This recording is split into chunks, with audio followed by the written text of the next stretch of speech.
Unpredictable Trump, উনি কি করবেন বোঝা যাচ্ছে না। তো মধ্যপ্রাচ্যে বিমানবাহী রণতরী পাঠাচ্ছে এরকম একটা সংবাদ আমরা জেনেছি। তো এইটার কদ্দূর, মানে এই নরম, আসলে যে উনি যদি ব্যাকফুটে গিয়ে থাকেন তাহলে কি আবার রণতরী পাঠাবেন কিনা, না এই যদি পাঠানো, তো এইটার উদ্দেশ্য কি, এটা নিয়ে একটু বিস্তারিত বলুন।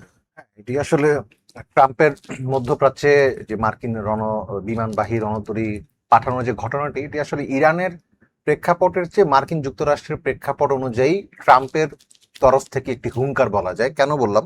কারণ হচ্ছে গতকালকেই, অর্থাৎ আমি যদি বলি বুধবার আর কি, বুধবার মার্কিন সিনেটে যে একটি বিলের কথা ছিল এবং প্রেসিডেন্ট হিসেবে ট্রাম্পের একচ্ছত্র যে ক্ষমতা সেটিকে কমিয়ে আনার জন্য যে ভোটাভুটি অনুষ্ঠিত হলো, সেই ভোটাভুটিতে আসলে শেষ পর্যন্ত ট্রাম্প জিতে গেছেন। 50-53 ছিল এবং জেডি ভ্যান্স ভাইস প্রেসিডেন্ট হিসেবে ট্রাম্পের পক্ষে ভোট দেন।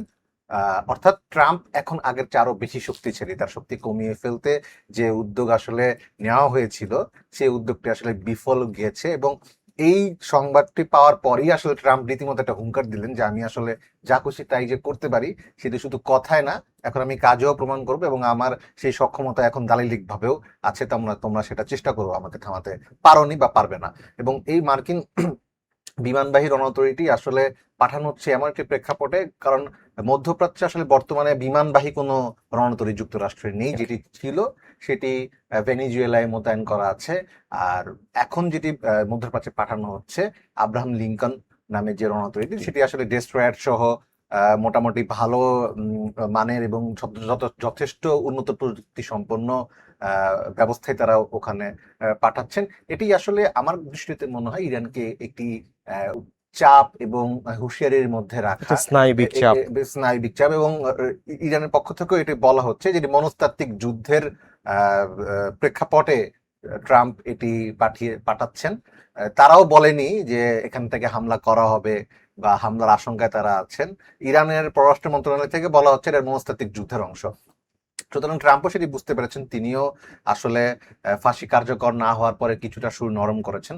তবে যেহেতু মার্কিন রণতরী সেখানে পৌঁছাচ্ছে আগামী এক সপ্তাহ পর, ট্রানজিট টাইমটা আসলে এক সপ্তাহ পর সেটি সেখানে পৌঁছাবে।